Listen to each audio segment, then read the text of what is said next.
Et donc, enfin, voici le retour du réalisateur anglais bien aimé Edgar Wright. Après avoir proposé son trip horrifique avec Last Night in Soho, le fameux réalisateur de la trilogie Cornetto revient avec un projet qui lui tient à cœur. Running Man, on va le critiquer ici. C'est une adaptation américaine du fameux roman de Stephen King qui avait déjà été adapté dans les années 80 avec Arnold Schwarzenegger. Un roman au fort potentiel puisqu'on peut y suivre un candidat de jeu télévisé assez péchu, puisque le but c'est de survivre à une traque de 30 jours pour gagner 1 milliard de nouveaux dollars. Alors la traque n'est évidemment pas de tout repos, entre des tueurs à gages spécialisés pour les missions et les gangs qui pourchassent la vedette en espérant pouvoir rafler le pactole, eux aussi, la traque est plutôt mouvementée pour ce protagoniste qui est dans un univers dystopique, puisque le Running Man va explorer les quartiers de cette Amérique ultra-violente, offrant au roman de Stephen King un propos assez militant, un remake qui peut sembler donc plus que d'actualité et un retour notable pour Edgar Wright qui est plutôt apprécié ici, qu'on a déjà spécifié en effet avec Last Night in Soho et on apprécie évidemment encore une fois sa trilogie du Cornetto. On avait fait aussi Baby Driver qu'on avait présenté un petit peu avec Last Night in Soho en analyse qu'on vous laisse redécouvrir. Alors ce retour du coup, un peu du maître du montage, est-ce que il est notable? Alors Seb, pour toi, Edgar Wright a-t-il réussi, on va dire, dans un sens, à marquer le coup encore une fois? Moi je dirais plutôt oui, dans le sens où le film, moi je trouve que c'est un bon divertissement, c'est très très bien mené. Edgar Wright, il n'y a pas de problème, il sait filmer l'action, il sait mettre du rythme dans son film. Là-dessus, effectivement, il n'y a pas de problème. En plus, il bénéficie du fait que, bah oui, aujourd'hui, Running Man, c'est quand même au-dessus de la mêlée en termes de filmmaking, de ce type de film de blockbuster, parce que les blockbusters américains, on est quand même devenu quelque chose d'assez faiblard. Après, moi, sur le film en lui-même, j'ai du mal quand même à retrouver la patte Edgar Wright. Elle n'est pas totalement là pour toi? Elle n'est pas totalement là. Je pense que d'ailleurs, c'est même intégré au projet, en fait. Je pense que la vraie star du projet, c'est Stephen King. C'est avant tout une adaptation de Stephen King, avant d'être un film d'Edgar Wright ou un film avec Glenn Powell. Dans le sens où c'est une adaptation assez littérale du roman. Exactement. Donc, effectivement, de fait, et je trouve que ça se sent dans le film, où parfois, le film part un peu dans tous les sens. On sent que lui, il a envie d'aller, il essaye d'emmener le film d'un côté, et puis ça résiste entre guillemets un petit peu. C'est un film de studio, il faut pas le cacher. Mais effectivement, je pense que aujourd'hui, je pense que c'est compliqué. Effectivement, Stephen King est devenu une superstar dans les années 70, début des années 80. C'était plus facile. Effectivement, on se souvient de Shining que Stephen King déteste, mais qui prenait des libertés gigantesques avec le roman. Aujourd'hui, je pense que c'est difficile, effectivement, de prendre véritablement des libertés avec l'œuvre de King dès le départ. Et effectivement, le fait est que, même si je boude pas mon plaisir devant le film, je me dis pas c'est un grand film d'Edgar Wright. En revenant plus tard justement sur ces spécificités, on va avoir une section un peu plus spoiler, puisqu'il y a des choses à noter qui sont assez intéressantes justement à débattre. Toi, Lenny, tu trouvais que c'était aussi un bon divertissement dans l'ensemble, que tu voulais d'ailleurs notifier, puisque c'est vrai que c'est avant tout un divertissement tel que ça l'est présenté, comme l'a dit Seb. Oui, c'est un très bon divertissement. Pour moi, ça marche je vais pas dire de A à Z, parce que j'ai quand même évidemment des reproches à faire au film, mais surtout que c'est un film qui est très personnel, visiblement, pour Edgar Wright. Ça fait partie des adaptations qu'il avait déjà citées, je crois, autour de 2017, qu'il aurait aimé faire. Si je ne m'abuse, il a eu la possibilité de tourner en Angleterre, à différents endroits. Pour un film américain, voilà, c'est une sorte d'audace, entre guillemets, ou plutôt quelque chose de vouloir ancrer son propos toujours, évidemment, dans l'Angleterre, puisque ça reste un réalisateur anglais. Absolument. Alors, sur le côté montage, je vois là-dessus le fait est que sa mise en scène n'est pas forcément aussi péchue que ce qu'on a pu avoir l'habitude de voir, surtout dans la trilogie Cornetto. Personnellement, j'aurais tendance à trouver que depuis Baby Driver, de toute façon c'était déjà quelque chose qu'on avait évoqué autour de Last Night in Soho, il y a eu pour moi un switch au niveau de sa mise en scène. C'est pas forcément un réalisateur qui va avoir très souvent des propos, une véritable vision à vous présenter. C'est plus quelqu'un qui va être dans quelque chose de cool, de divertissant et de pop. De très pop, souvent rythmé avec la musique, qui marche très bien, ce genre de choses. Là, ça fonctionne, mais surtout, pour moi, ce qui est le plus surprenant, c'est justement de le voir dans un registre assez politisé, mine de rien. Parce que du coup, on est dans une situation de dystopie, donc c'est aujourd'hui devenu un peu classique. Mais le film, pour moi, va forcément avoir une critique sur le rapport à l'image, sur un peu le côté faux semblant d'énormément de choses. Et du coup, pour moi, le côté Running Man aujourd'hui, alors que quand on annonce le projet, on peut se dire oui, c'est une envie de faire un remake comme il y en a 200, c'est une nouvelle adaptation de King parce que ça marche vaguement ou quoi que ce soit. Mais là, à l'heure actuelle, pour moi, c'est justement un côté pertinent parce que, sans trop rentrer dans les détails, le jeu des images, forcément avec toute la télévision, pour moi, ce côté faux semblant est intéressant parce qu'à l'heure actuelle, on sait très bien, notamment avec l'arrivée des IA et de tout le reste, c'est une forme de pertinence et c'est presque, j'ai envie de dire, prévenir les gens, quitte à leur crier dessus, parce que c'est un film qui est très énervé, à base de faites attention, c'est en train d'arriver et vous êtes peut-être pas prêts. En effet, tu le précises, donc c'est une dystopie qui va se concentrer sur l'hypermédiatisation des images. C'est pour ça qu'on arrive très vite à en faire un parallèle avec ce qui se passe dans notre société. C'était déjà le cas dans les années 80 avec aussi donc le film qui s'inspire évidemment avec Arnold Schwarzenegger. Ça reste toujours d'actualité, cette médiatisation de l'image, cette manipulation du propos, cette politisation aussi d'un individu face à la foule. Qu'on met un peu comme un mouton noir, hein. C'est un peu ça, hein. C'est le mouton noir parmi la meute, qui peut paraître intéressant, mais est-ce que ça en fait pour vous un remake utile si on se dit aussi que quelque part ce propos était déjà d'actualité à l'époque? Moi je le trouve parfois un peu flou, c'est-à-dire que je vois bien le côté énervé, revendicatif. Moi j'ai tendance à penser qu'Edgar Wright c'était surtout un cinéma, on parlait de cool etc, mais un cinéma très adolescent. On a l'impression qu'il fait un petit peu sa rébellion d'adolescent avec ce film. Il y a un peu de ça en fait. Le film il est très rentre-dedans, très vénère. Après, il va aussi dans tous les sens.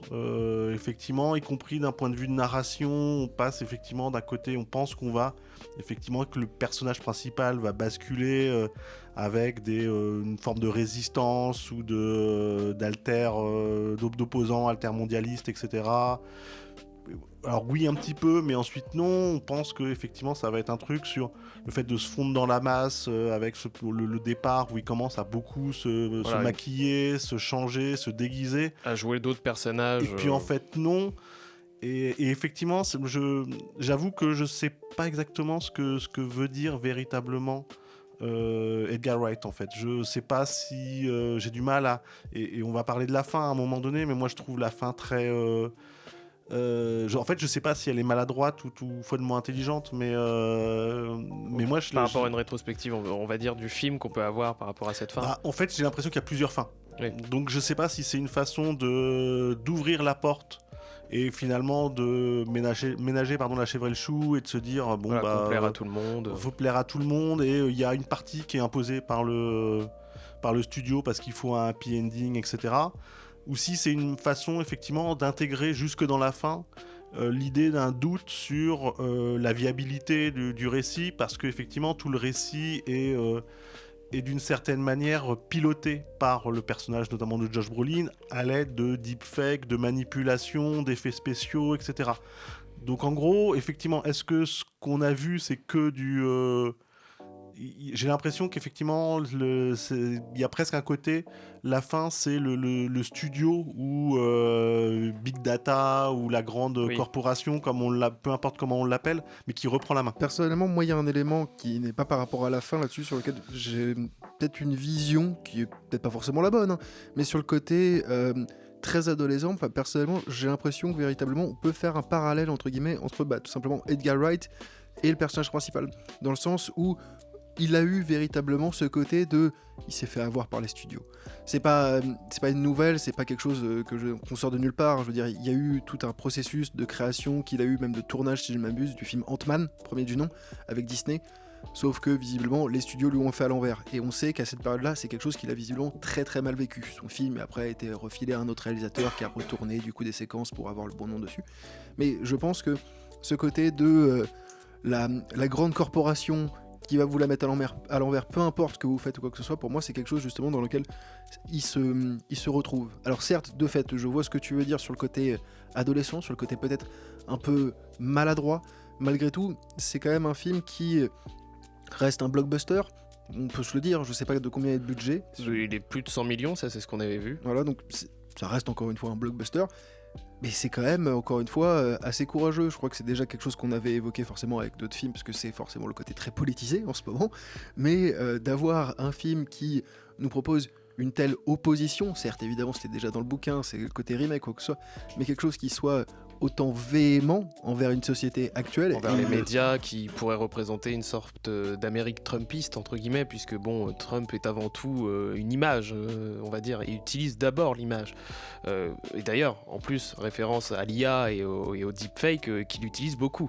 Donc c'est vrai qu'on peut trouver ça déjà audacieux, même si c'est déjà un propos qui est encore une fois universel. Ouais, mais là-dessus, effectivement, je vois bien, et effectivement, on peut aussi, je suis assez d'accord, dire, oui, c'est un film de studio, ça peut pas être un tract politique, mais par exemple, si on prend un film qui est sorti au début de l'année, qui est Mickey 17, je trouve qu'il a un peu les mêmes défauts.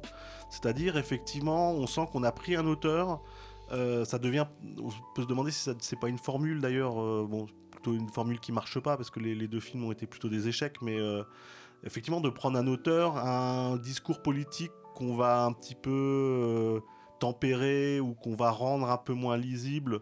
Et effectivement, un film qu'on va rendre un peu, entre guillemets... qu'on va édulcorer un petit peu. Qu'on va lisser le plus possible pour rendre ça limite attrayant sans être vraiment révolutionnaire. Et ouais, un petit peu, ouais. Je pense qu'il y a un peu de ça, en fait. Et le cas, même si... Voilà, le cas l'un et l'autre, je sais pas si Edgar Wright, quel a été son degré de main libre sur le final cut, sur le tournage, sur les réécritures, etc.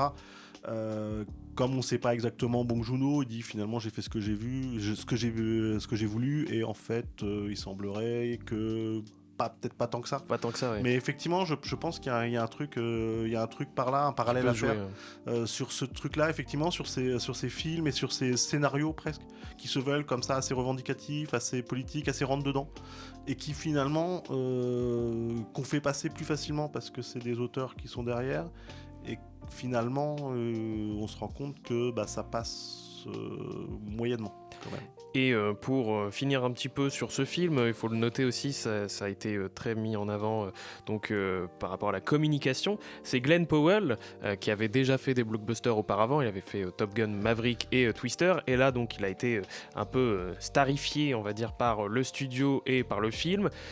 Et il y a un propos un petit peu dessus, hein, on peut le remarquer déjà par rapport à ce jeu, donc sur les personnages, qui peut rappeler le film de Linklater, Hitman, puisque pareil que dans Hitman, il va jouer donc plusieurs personnages différents d'une société. Donc là, dans le film, il va jouer un prêtre, il va jouer donc un vétéran assez abîmé. Et dans Hitman de Linklater, voilà, il jouait aussi plusieurs personnages pour essayer de se fondre un peu, de s'infiltrer dans une enquête, on va dire, dans une enquête polar. Bon là, évidemment, c'est pour autre chose. Donc il y a un peu cette métaphore qui a été refaite encore de Glenn Powell, qu'on essaye un peu de mettre sur tous les plans, de montrer que vraiment il peut faire beaucoup de choses avec cette panoplie.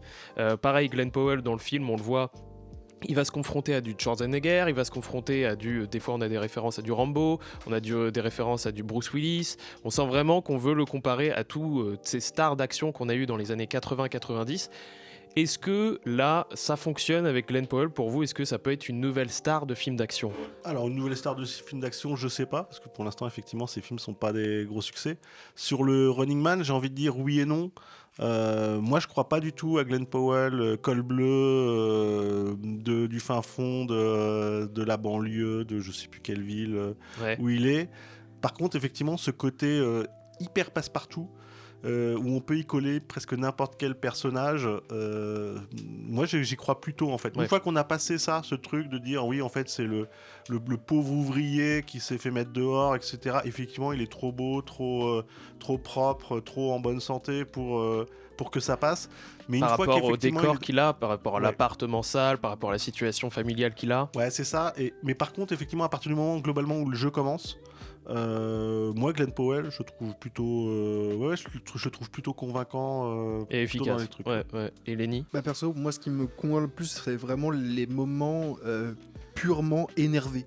C'est ça pour moi qui m'a surpris. Un trait de caractère d'ailleurs du personnage très mis en avant. Ouais, ça, qui soit impulsif. C'est quelque chose qu'on voit dans la bande-annonce qui personnellement m'avait surpris. C'est-à-dire, montrer ça déjà sans qu'on ait trop de contexte, ça peut peut-être être un peu repoussoir. Je sais pas si le public va forcément s'attacher. Bon, forcément, le film faisant, on comprend tout ce qui peut amener à ce genre de comportement. Mais c'était assez intéressant, très surprenant. Certes, du coup, la côté première partie de sa gamine est malade, du coup il fait ça pour la sauver.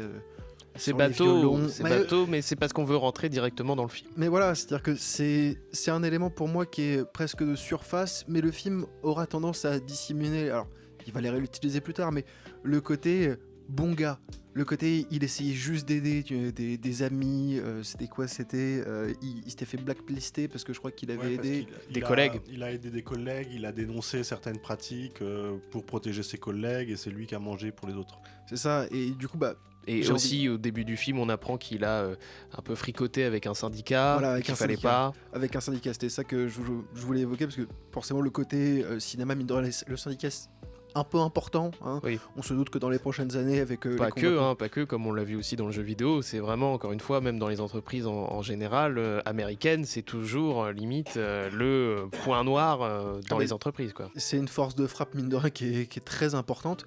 Et du coup, pour moi, ça me le rend assez sympathique. Et le film aura l'intelligence de justement, pour moi, mesurer du coup son personnage. C'est quelqu'un qui peut être énervé, mais fondamentalement, c'est pas quelqu'un de mauvais. Oui, c'est ça. C'est qu'on représente déjà son bon fond, entre guillemets, que plus en réalité des erreurs de vie qu'il aurait pu faire. Tout à fait. Eh bien, écoutez, c'est un film que vous avez bien présenté, je pense, comme vous l'avez pu évidemment l'entendre. Un Running Man, c'est à découvrir puisque c'est Edgar Wright, évidemment, que le film reste toujours un bon divertissement, qu'il aura ses limites, évidemment, hein, sur son côté militantisme, qui est plus ou moins convaincant, avec aussi son propos sur l'hypermédiatisation, qui peut un peu rappeler les anciens films, et comme on va le voir tout à l'heure aussi, Le Prix du danger. Donc n'hésitez pas à écouter tout à l'heure pourquoi on va en venir à là. Évidemment, à découvrir aussi peut-être pour Glenn Powell. Ce soir,